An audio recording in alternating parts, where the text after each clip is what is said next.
14절을 말씀을 봤는데 두려워하지 말라. 시작. 여러분, 우리가 살아가면서 삶의 자리에 우리를 두렵게 하는 것들이 많지요. 여러 가지 많은 것들이 우리를 두렵게 합니다. 많은 사람들이 가장 두려워하는 게 죽음의 위협, 또 병 걸리면 어떡하나, 암 걸리면 어떡하나, 내가 갑자기 어느 날 죽으면 어떡하나, 이런 이 신체, 육체에 관한 이러한 것들이 많이 두렵게 합니다. 부도 나면 어떡하나, 하는 일들, 우리 자녀들이 잘못되면 어떡하나, 이런 여러 가지 많은 것들이 우리를 두렵게 합니다. 그래서 오늘 이 본문의 말씀 보면 9절에 보니까 두렵건대 그러면서 내 존영이 남에게 잃어버리게 되며 내 수환이 잔인한 자에게 빼앗기까 될까 두렵다라고 하는 이 말씀이 나옵니다. 잃어버리게 될까 두렵다. 무엇을 잃어버리게 되느냐? 존영과 수환을 잃어버리게 될까 사람들이 두려워한다라는 거예요. 존영이라고 하는 것은 누리고 있는 축복이지요. 수환이라고 하는 것은 생명이지요. 갑자기 내 생명이 끊어지면 어떻게 될까? 내 이 젊음의 축복, 이 힘, 이런 것들이 사라지게 되면 어떡할까? 그래서 나 병원에 입원하면 어떡할까?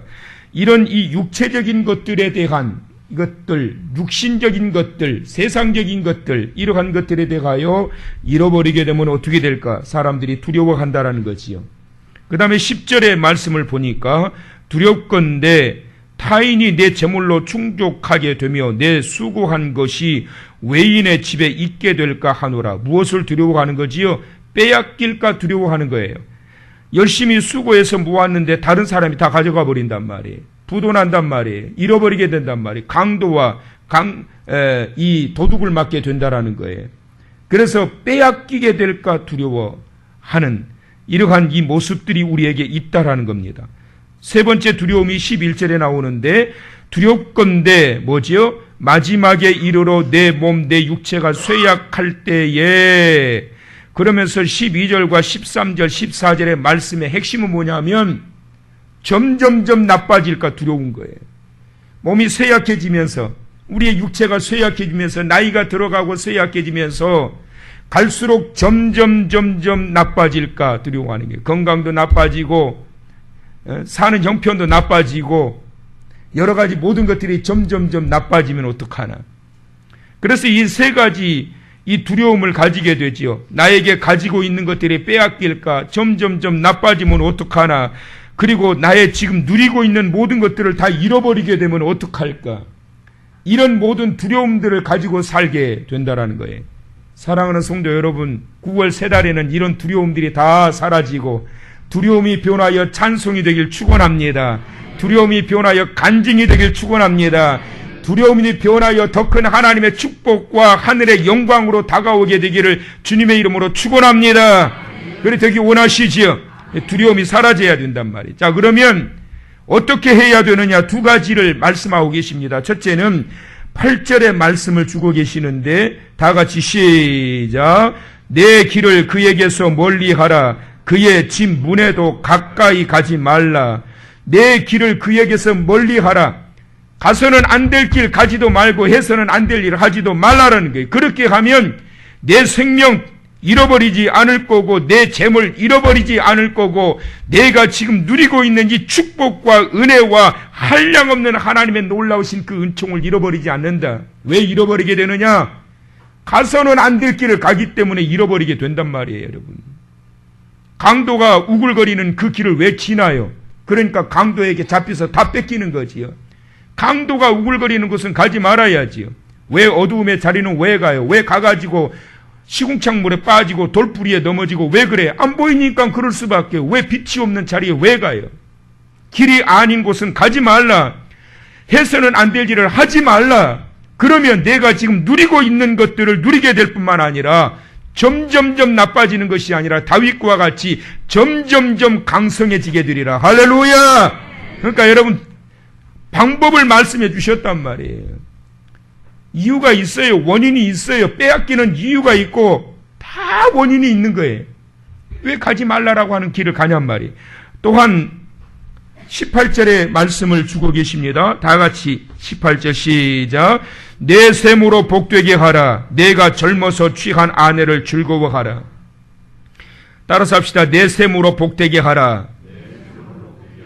주신 것이나 잘 관리하란 말이에요. 눈 돌리지 말고 엉뚱한 데 가지 말고 욕심 부리지 말고 주신 것도 만족하지 못하고 엉뚱한 것에 그러니까 30대 초반에 선생이면 선생답게 굴어야지 그 어린애 제자하고 그 뭐하는 짓이냔 말이에요. 하나님께서 나에게 주신 것으로 만족해 하면서 어떻게 내 셈으로 복되게 하라. 내 셈이 어디예요? 내게 주신 가정, 내게 주신 아내, 내게 주신 자녀, 내게 주신 교회, 내게 주신 믿음, 이것을 복되게 만들어 가라고 말씀하고 있는 거예요. 그러면 지금 현재 네가 누리고 있는 것이 복될 뿐만 아니라 그것이 하나님의 큰 축복으로 19절 보세요. 그는 사랑스러운 안살성 같고 아름다운 암노루 같으니 너는 그의 품을 항상 족하게 여기며 그의 사랑을 항상 연모하라. 이렇게 하면 그 모든 것들이 사랑이 넘치게 되고 복이 넘치게 된단 말이에요. 가만히 있으면서 채워지는 것이 아니라 노력할 때 채워진다. 시작. 노력할 때 채워진다. 시작. 노력하면 채워진단 말이에요. 노력도 하지 않으면서 무슨 행복을 추구한다고 그러고 복을 달라고 그러냔 말이에요. 이미 주셨잖아요. 샘물을 주셨잖아요. 샘의 터전을 주셨잖아요. 그러면 우리가 해야 되는 거 뭐예요? 복되게 우리가 만들어야 된단 말이에요. 내 아내를 만족하게 하고 내 자녀를 사랑하고 가정을 소중히 여기고 내게 주신 하나밖에 없는 이 믿음을 잘 관리하고 보존하고 누가 해야 되는 거냐? 내가 해야 된단 말이에요. 잘 관리하여 나가게 될 때 내게 주신 이 샘물을 만족하고 복되게 하면서 거기에서 그것을 마시고 나아가게 될 때 그리고 가서는 안 될 길 멀리하고 음녀가 있는 자리를 왜 찾아가요? 도둑들이 강도들이 우글대는 자리를 왜 찾아가냔 말이에요. 그래놓고 왜 잃어버렸다고 그래요? 사건 사고가 얼마나 많이 터집니까 여러분? 저는 안타까운 게 뭐냐면 보면 자초를 해요. 왜 젊디 젊은 애들이 왜 술 징탕 마시고 새벽까지 나돌아다녀? 왜? 그러니 유혹의 손길이 뻗칠 수밖에요. 조심해야지요. 조심해야지. 조심하지 않게 되면 우리가 정말 두려워하는 것들이 나타나게 돼요. 잃어버리게 돼요. 뺏기게 돼요. 사라지게 돼요. 점점 노쇠하게 돼요. 사랑하는 성도 여러분, 새 달에는 잃어버리지 않기를 축원합니다. 뺏기지 않기를 축원합니다. 두렵고 염려했던 이 모든 것들을 잘 보존해서 하나님께서 주신 이 축복, 하나님께서 주신 이 축복의 센터 복되게 잘 관리해서 새 달에 하나님께서 영화롭게 하시고 또 하나님조차 만족하게 해드릴 수 있는 축복의 새 달을 열어가실 수 있는 복된 성도님들, 복된 성도님 가정, 또 하나님이 핏값으로 세우신 우리 몸된 주님의 이 거룩한 제단 될 수 있기를 주의 이름으로 간절히 축원합니다.